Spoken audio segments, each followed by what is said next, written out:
Venezuela está pasando por una crisis muy profunda, una de las crisis más profundas que ha pasado en su historia, no solo desde el punto de vista económico, que ya es mucho decir, sino también desde el punto de vista social, desde el punto de vista cultural, desde el punto de vista educativo, desde el punto de vista político. Es una crisis global que nos está afectando y que nos está afectando muy profundamente a todos los venezolanos, pero particularmente a los venezolanos más desposeídos. Son las grandes víctimas de todo este proceso, entre otras cosas porque en forma inédita, diría yo, por lo menos en lo que es la historia reciente de las últimas décadas en Venezuela, aquí nunca hemos pasado hambre, nunca hemos pasado penuria, nunca hemos pasado una situación de un deterioro de la salud, de todo lo que es la salud de la población tan dramática como la que estamos viviendo en este momento. Y obviamente a quienes más afecta esa situación es a las personas que menos tienen, porque son las personas que simplemente no encuentran alimentos con que alimentar a sus hijos, no encuentran los medicamentos para preservar la salud, y esto está llevando pues ha llevado a una situación de crisis humanitaria dramática que explica por qué los venezolanos están huyendo del país, los venezolanos están saliendo, hay un éxodo dramático en el país de millones de venezolanos que están abandonando esta tierra simplemente porque no pueden sobrevivir aquí.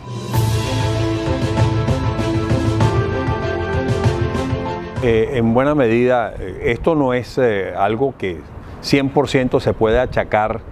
al fenómeno que hemos estado viviendo durante las últimas 2 décadas. También en el pasado teníamos una situación crítica, una situación que fue ampliamente criticada por muchos, incluyéndome yo, que teníamos cuestionamientos acerca de la forma como se estaba manejando la política, cómo se estaba manejando lo social, cómo se estaba manejando lo económico en el país. Pero sin duda alguna, yo diría que el grado de gravedad o de profundización de esta crisis dramática que estamos viviendo realmente se ha debido a lo que yo he dado por llamar una revolución fatídica en que hemos caído durante estas 2 últimas décadas. Sin duda alguna, esta pseudo revolución que hemos vivido no se diferencia de muchas otras revoluciones que se han vivido en el pasado en otros países o en otras regiones del mundo, donde los nuevos líderes, los que lideran esa revolución, lo que buscan es eliminar todo lo anterior, eliminar toda lo que ellos llaman la oligarquía, el liderazgo de lo anterior, y sustituirlo eso por una nueva oligarquía, por un nuevo liderazgo, por una nueva orientación de manejo de las situaciones públicas. Sin embargo, en este caso, esta revolución a lo que nos ha llevado es una situación de una depauperación tremenda, y si bien teníamos problemas en el pasado, problemas que había que resolver, problemas que había que afrontar de lo que venía hasta fines del siglo XX en Venezuela, ni remotamente esta revolución que tomó las riendas del país a comienzos de 1999 le dio solución a esa serie de problemas que traíamos previamente. Al contrario, muchos de ellos los agravó y en otros casos creó una serie de problemas dramáticos que es precisamente lo que estamos sufriendo en este momento.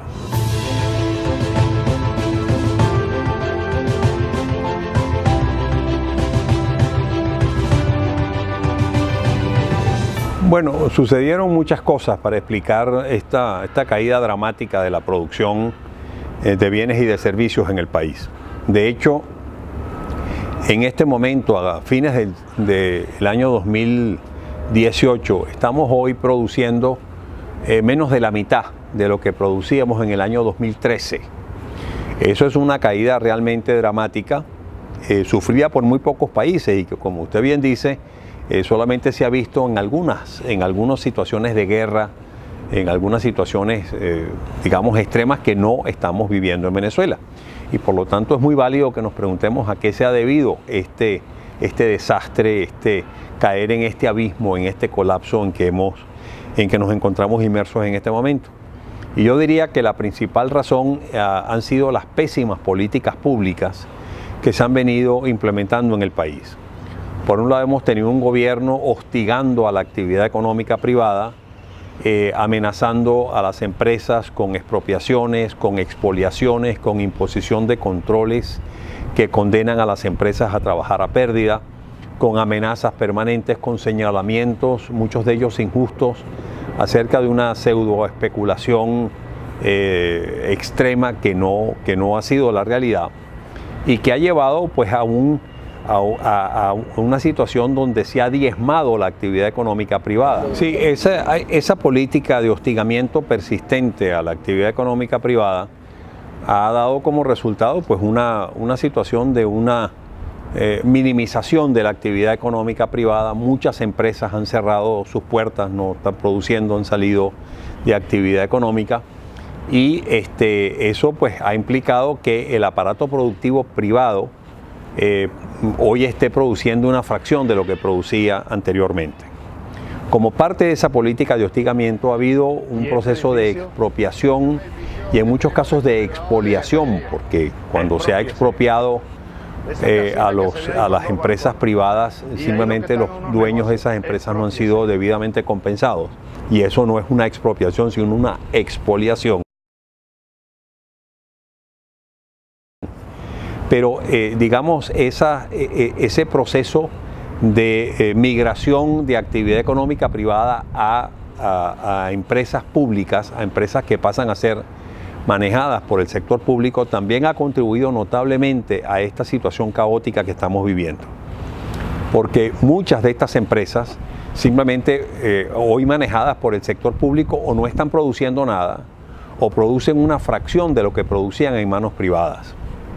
Y por lo tanto lo que tenemos pues es una situación de una depauperación de la actividad económica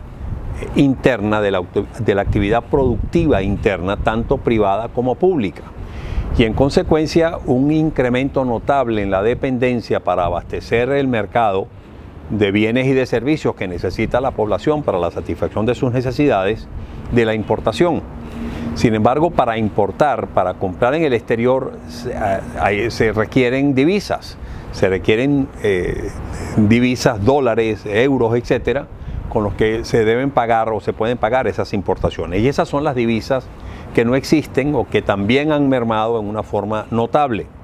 Entre otras cosas porque la actividad generadora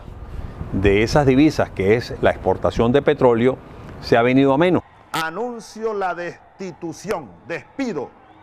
de las siguientes personas. Director gerente hasta el día de hoy de Palmavén, para afuera. Está despedido también. Muchas gracias por su servicio. Usted fue hasta el día de hoy gerente funcional de planificación y control de finanzas. Vean ustedes el nivel de esta gente. Y eso pues fue un primer golpe contundente contra la actividad económica de ese sector. Y después lo que el gobierno montó fue lo que yo he dado por llamar un verdadero saqueo a la actividad económica petrolera, obligando a PDVSA a tener que transferir masivamente fondos o recursos a un fondo creado y administrado por el presidente de la República para financiar gasto público.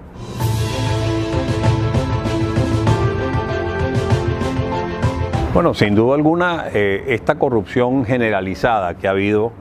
en el manejo de la cuestión petrolera, en el manejo de todo lo público en general que hemos tenido, particularmente durante estos últimos lustros, ha contribuido sin duda alguna a la formación de esta situación caótica de que estamos hablando.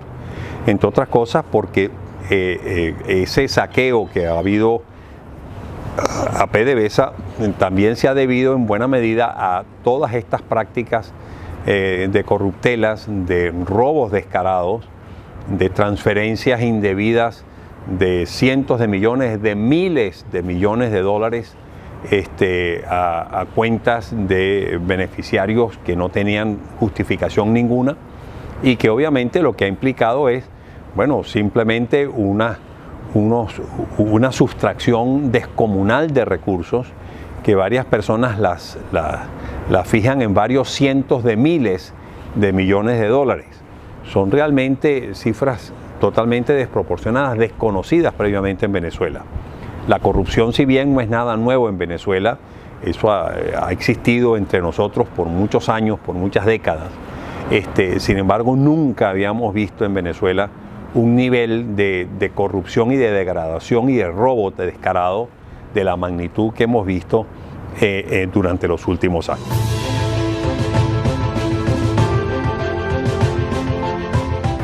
No, yo no creo que la dolarización de la economía venezolana sea la solución para afrontar el problema hiperinflacionario. Sin duda alguna, la dolarización es un camino, si se quiere, válido, un camino efectivo para el abatimiento de la hiperinflación y por lo tanto es un camino que debe estudiar o analizarse. Sin embargo, yo, al igual que muchos de mis colegas, pensamos que ese no es el mejor camino a seguir para el abatimiento de la hiperinflación, porque la dolarización, si bien es muy efectiva al comienzo, en lo inmediato, para abatir un fenómeno inflacionario, para reducir las presiones inflacionarias dentro de una economía, sobre todo en el mediano y largo plazo trae una serie de restricciones, de rigideces muy inconvenientes que traen consecuencias muy negativas para la actividad económica. Yo más bien me inclino por pensar que otras alternativas, como las que se han aplicado en muchos países latinoamericanos,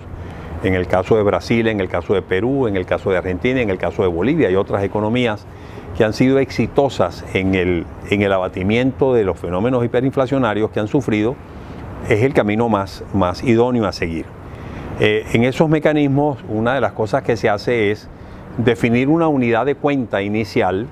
que se pone de la par de 1 a 1 con el dólar y que esa unidad, una nueva unidad de cuenta, puede tener a su vez una relación con los bolívares existentes y un tipo de cambio, obviamente que cambia hora a hora, día a día, con la realidad económica que se está viviendo con respecto al bolívar. Y que permite al principio que los precios se puedan establecer, que los precios que se establecen en su totalidad en bolívares se puedan comenzar a establecerse en esa unidad monetaria y que los precios que se establecen en dólares comiencen también a expresarse en esa unidad monetaria que es de 1 a 1 con el dólar inicialmente. Y que en la medida en que se popularice el establecimiento de los precios de esa moneda o en términos de esa moneda, prácticamente desaparezca el bolívar y entonces esa moneda se transforme en una nueva moneda. En el caso del Brasil fue el real, que aquí podría ser un nuevo bolívar o cualquier otra unidad monetaria que se desee establecer, donde entonces inicialmente se mantiene ese tipo de cambio de 1 a 1 con el dólar, pero después eso evoluciona a un tipo de cambio flotante, un tipo de cambio flexible que atienda a un diferencial inflacionario interno y interno para evitar lo que los economistas llamamos la sobrevaluación de la moneda, que atenta notablemente con la capacidad competitiva del aparato productivo interno.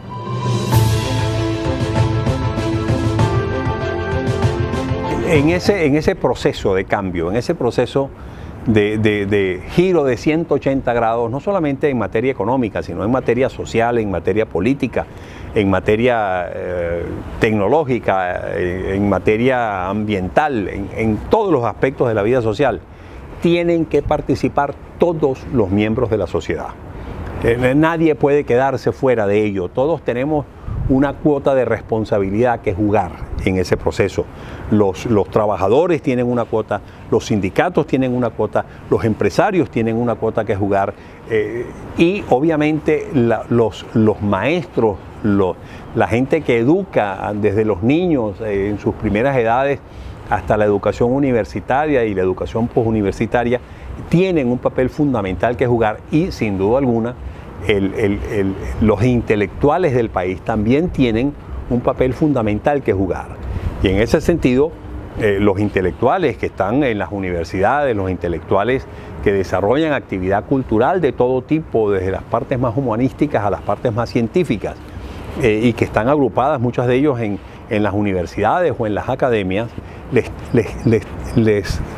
corresponde jugar un papel muy importante en todo este proceso. Específicamente en el ámbito de las academias nacionales. Nosotros en las academias hemos tomado unos retos y unas responsabilidades. Nos hemos autoimpuesto unas responsabilidades de hacer estudios, hacer análisis, hacer propuestas específicas sobre acciones a tomar en muy distintas áreas. Entonces,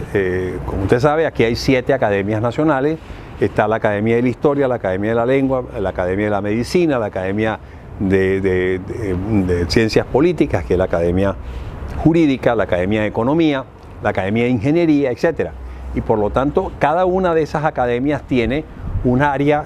muy específica de su ámbito de acción. Entonces nos hemos empeñado en todos los años realizar estudios o trabajos orientados precisamente a eso, a dar señales, a dar orientaciones, a hacer propuestas a la nación sobre cuáles son los problemas que estamos afrontando, cuáles son las consecuencias de esos problemas, las causas de esos problemas y la forma en cómo hay que afrontar y solventar o solucionar esos problemas. Entonces, bueno, son aportes muy importantes que le toca hacer al mundo intelectual, al mundo académico, al mundo intelectual de cualquier país, y eso es algo que nosotros estamos pues intentando lograr. Que hasta el momento se nos ha hecho muy poco caso, ha tenido muy poco impacto, no importa. Lo importante es que ese aporte, esos estudios, esos análisis, esas recomendaciones muy bien fundamentadas tienen que continuar, porque cuando aquí haya que tomar la responsabilidad de afrontar y vencer los graves problemas en que estamos inmersos en el país y dar una reversión, volver al renacimiento de lo que es este país y lograr, digamos, los objetivos que justamente podemos y tenemos que añorar todos los venezolanos, que es el de lograr un proceso de desarrollo sustentable, efectivo, eficiente, con una visión de largo plazo que mejore la calidad de vida de todos los venezolanos y que realmente nos lleve pues, a un proceso de desarrollo muy sólido y muy bien estructurado. Allí, obviamente, todas esas recomendaciones que hacen o que estamos haciendo los académicos o los intelectuales en general del país van a ser tremendamente útiles y válidas.